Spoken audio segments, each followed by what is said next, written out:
Hey everyone, welcome to my channel Salesforce Kicks, ultimate destination for learning the Salesforce.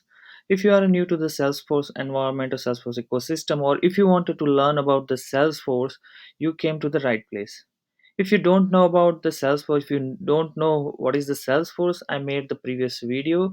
I will paste my link in this video so you can check out those videos. So today we will discuss about the history of the Salesforce, which is untold. So please sit back with me and we will go forward with that.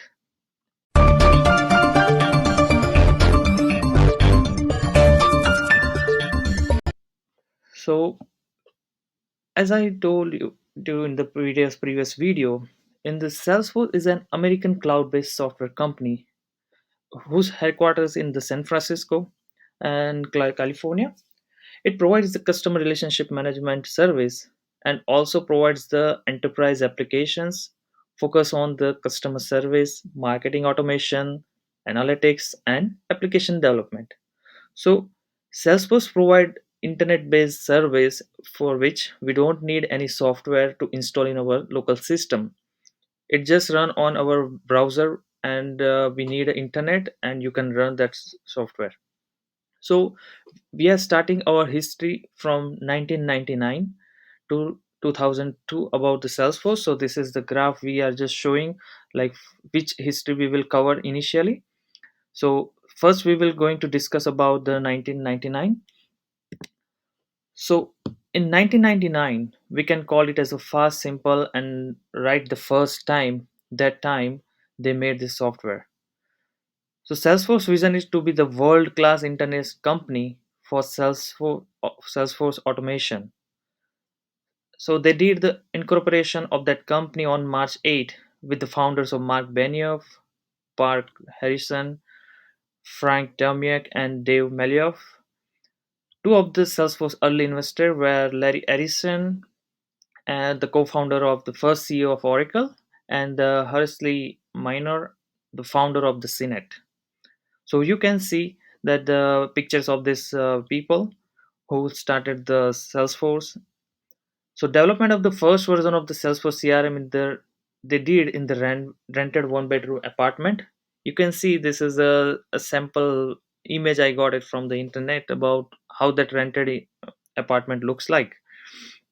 So they established the startup culture with the focus of first a fast, simple, and right the first time, no fluff.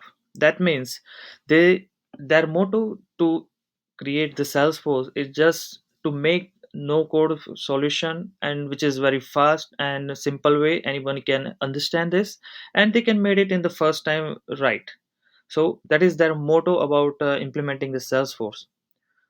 And in that 1999 there is an expansion of 40 employees and 8,000 square foot office by the end of the first year.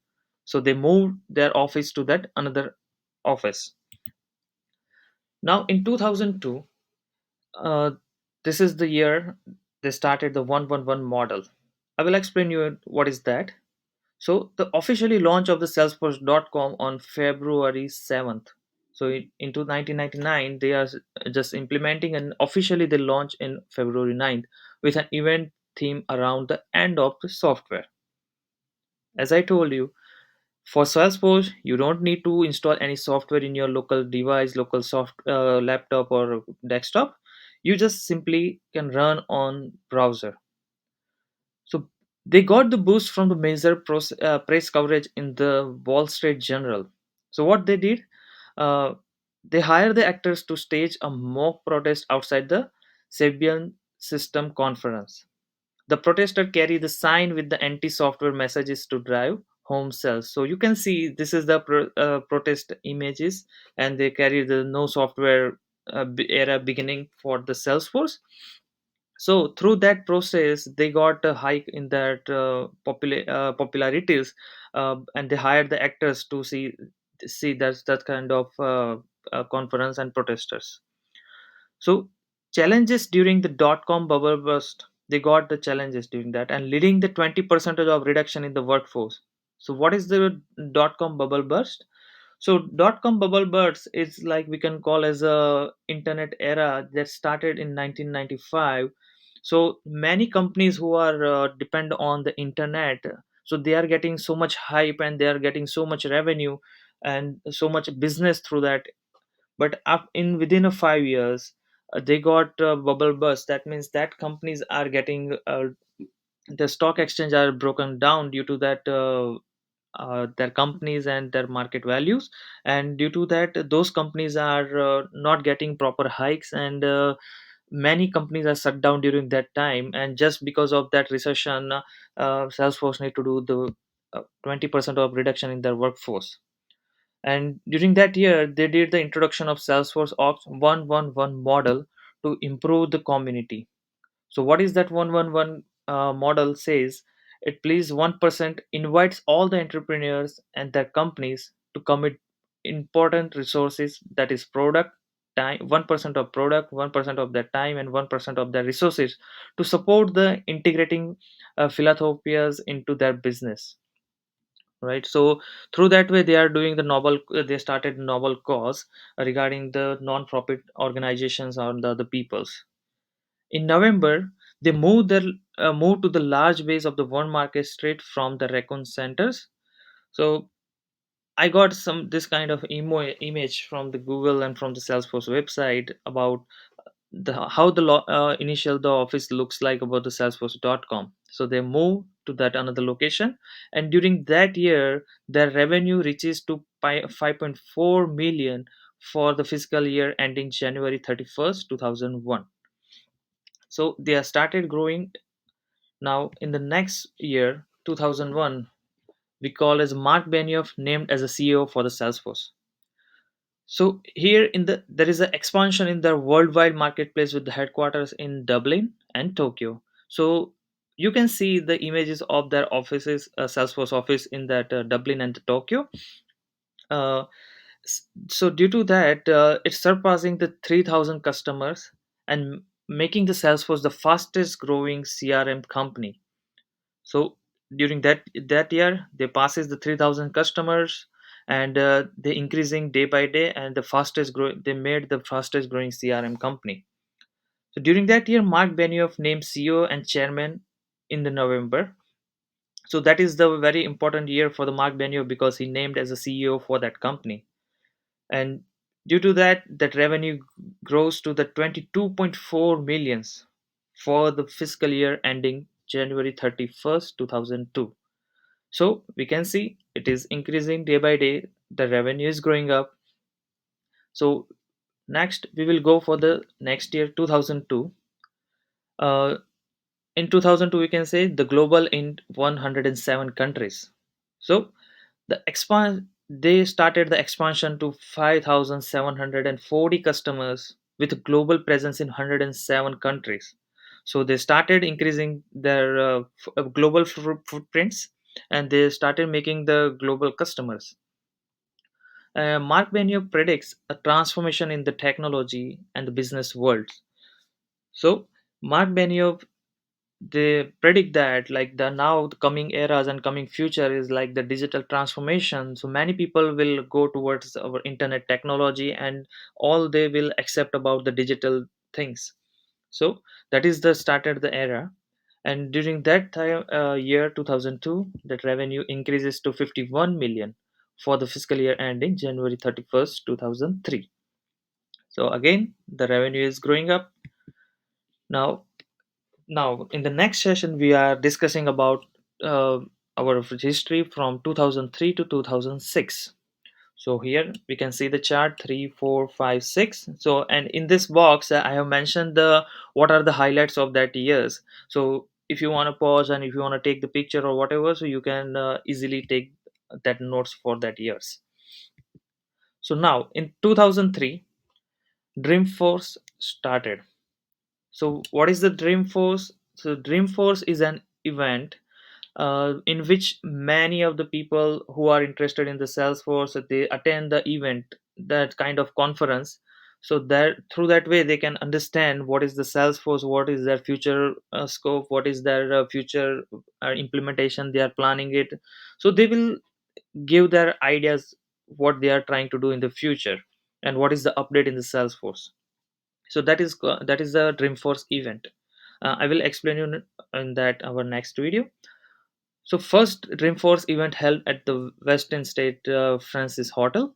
So this is a logo of the Dreamforce, and we can see this is the ID card for that attending the Dreamforce event. They launch of S-Force 2.0, the industry first on-demand application service. So whenever the industry looking for such kind of any solutions and implement some applications, so they can go for the salesforce.com and they can start on demand implication applications of the services, so they can use the Salesforce. And again, the global expansion with the offices in Australia, France, Germany, Ireland, Japan, Spain, and the UK. And as much as I can, I try to find the images for that different offices. So you can see I have collected the many images for their different offices. So it's just for our references, like how that offices look like. I just put that images here.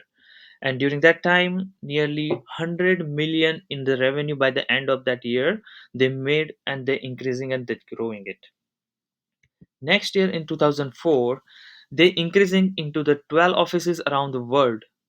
On June 23, Salesforce successfully completes its initial public offering on the New York Stock Exchange. So they're raising 110 million at $11 per share.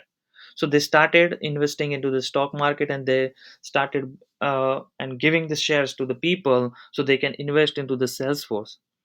And the company has 767 employees during that year. So some 8,000 developers and 150 independent software vendors are using the Salesforce technology to create the apps. So through that way, we can say there are large implementations are going on in the Salesforce, and they are creating different apps using the Salesforce. So that is a huge market they are started covering. So and the Salesforce has a 12 offices around the world. So some of the images we show in our previous slides. So in that year, Salesforce earned 176 million in the revenue over the fiscal year ending January 31st, 2005. Again, that revenue goes up and up. So Salesforce is one fantastic company which sees each and every year the growth going on up and up. Next year, 2005, that is the App Exchange year. So there is an introduction of the App Exchange service for the third party developers. So now, what is the App Exchange? In my previous video about the introduction of the Salesforce, I explained you. So App Exchange is a platform where any of the third party developer can deploy their software, their application, so that application can be downloaded by some other companies, other people to work on their organization, or to as easy as make the easy process. So that kind of application it is just like our app store, our Google Play Store. The people are just developing their application and deploying it. Same way, App Exchange is like a container where the people are just deploying their applications so people can use it and download it. On that year, their customer base reaches to 20,500 worldwide, with nearly uh, 400,000 unique users. So that is a big achievement for the Salesforce. Like they are getting the new customers, and their footprints are touching to their global and worldwide. So during that year, company surpasses 1,300 employees by the end of that fiscal year, and they are hiring more people during that year, and that revenue hits the 309.98 millions for that year ending January 31st, 2006. So that is increasing. And the next year, 2006, App Exchange Mobile, that is the year of App Exchange Mobile. So during that year, start the Salesforce mobile journey with the acquisition of the Sandia. Launch of the App Exchange Mobile, the original Salesforce mobile app. So as they did the acquisition of the Sandia, which helps to them implement the mobile technology for the Salesforce, and through that way they started their App Exchange Mobile, Salesforce mobile app. So you can see that is the simple view of the mobile app you can see here, right? So now there is not only the Salesforce is limited to browser, you can run on the browser. but as well as you can use your mobile phone mobile you can install your Salesforce app and you can do all the work through your mobile phone. So that is the good implementation of the Salesforce and good growth. The App Exchange ecosystem grows into the vibrant marketplace with 575 apps from 250 independent software vendors. Right? I told you before, like App Exchange is like a container where people can deploy their different apps, so other people can use it. So 575 apps are deployed by 250 independent software vendors. So that is a huge recommendation, incredible work by that software developers. So then there is the introduction of the Power of Us partner program. Salesforce partners with the 111 philanthropy model, right? As I told you before, they started that 1% of profit and 1% of people and 1% of their product and their resources, and they have started contributing into the non-profit organizations and the people who need that money. So they have started a donation due to this thing called noble cause. And during that time, the revenue surpasses to 497 million for the fiscal year ending January 31st, 2007. Again, it is increasing. Now, next year, we will cover 2007 to 2010. Again, I have highlighted all the points during that years which are the importance during these years. So 2007, so they launched the idea exchange year, we can call it idea exchange platform. So they launched the idea exchange. Now it is called as a trailblazer community. I will explain you about these terminologies in my coming videos, so you can know what is the trailblazer community and what is trailblazer, right? So in idea exchange, inviting the customer to contribute the new feature ideas for future releases. So I told you in my previous video about what is the Salesforce, that Idea Exchange is a platform where people can connect with each other. They can vote for their new feature release, and they will give the ideas to the Salesforce, like in that coming future, what the feature they need it, and based on their multiple vote is, if there is that vote higher than that particular threshold, then Salesforce will think about, okay, we will going to implement this feature because many of the people need it and they require it. So that is the idea exchange. During that year, they did the announcement of force.com technology platform for developers. Force.com platform is the world's first platform as a service which is provided by the salesforce.com, which enables the developers to create and deliver any kind of application without using any software in the cloud. So in the Salesforce, we called as a platform as a service. That's why I told you, like, people don't need to install any platform, don't need to install any software, they don't need any computer uh, specifically for that kind of implementation. They can simply just use their browser. They can just log in into the Salesforce and they can use it, right? So that's why it is very easy to understand and easy to use that software in the cloud.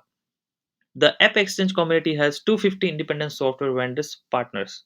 So in that App Exchange, they partner with the different particular software companies, so they can implement their products and they can just deploy into that App Exchange. During that year, Salesforce employs logs 70,000 volunteer hours. As we talk about 111 model, so they can just do the donation of their resources and their hours to that needed people and non-profit organization. So volunteer hours, and during that year, the revenue reaches to 748.7 million for the fiscal year ending January 31st, 2008. Next, we will going to discuss about 2008, and that is the fastest growing tech companies year. So Salesforce became the first cloud company computing company to breach the $1 billion mark in the annual revenue. So Salesforce is the only company who mark as a 1 billion during the fiscal year, sorry, 1 billion fiscal year for that year, right? Because that is the only company, and that is a cloud computing company. No one beat that thing at that during that year. So Forbes names the Salesforce among the fastest growing technology companies. So Forbes magazine recognize that salesforce.com is a wonderful company which is growing fastest, and it's growing each year day by day, right? So during that year, it marks the 1 billion of that revenue. And in the Dreamforce in San Francisco attracts the 10,000 registered attendees. So during that year, they got 10,000 registered attendees. They attend the conference to know the products of the software and what their future plans. In 2009, this launched their Service Cloud. This is the very important. The launch of Service Cloud for customer service and the support automation, because that Service Cloud helps many companies, many customers to achieve their goals and to stay connected with their customers and to give them a support during the by doing the automations, right? So, and during that year, there has a global customer base grows to 72,000. And in that publication of Chairman and CEO Mark Benioff published their first book, that is Behind the Cloud book, how they started the growth. So in that book, this is the logo of their book, and in that book, Mark Benioff defined everything, like how they started, how they grow, what is their planning, and what they did. So that kind of information they provided in this book. If you have a chance, if you want to learn about the Salesforce, this is also one of the book that you can read, but this is just for background about the Salesforce, how they started. During that year, the revenue again rise more than 20% to 1.3 billion for that fiscal year, ending January 31st, 2010. This is also remarkable achievement by the Salesforce during that year. Now, in 2010, they did the acquisition of Heroku. So now, what is the Heroku? So acquisition of Heroku to support the next generation of app developers. Heroku is the cloud platform that lets company build, deliver, monitor, and scale the apps. We are we are the fastest way to go from idea to URL by passing all those infrastructure headaches. So Heroku we can call it as a that kind of cloud platform where the company can deploy their apps, they can monitor their progress of their apps. Just simply give them the URL, just use that URL to publish your website. So that is a wonderful platform. They did the acquisition by the Salesforce. In that finish of the fiscal year, with more than 92,000 customers and 5,000 employees, Salesforce has it. So it is again the customer is also growing, employees are also growing, and during that year they got the recognition as one of the world's most ethical companies by the Ethisphere Institute. So they got best company for that. And during that year, in that annual revenue rises to almost 1.66 billion for the fiscal year ending January 31st to 2011. So now, during this time, I am calling as the ending of the first half of our history. So I will make the another video because I don't want to make this video as a longer video. So I will cover my second part of the history in my next coming video.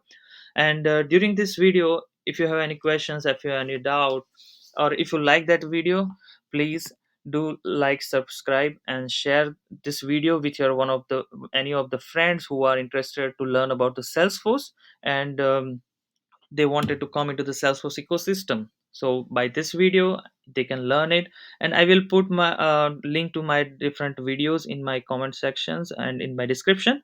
So if you have any questions, please put the comments, and please like, share. So thank you for watching my video.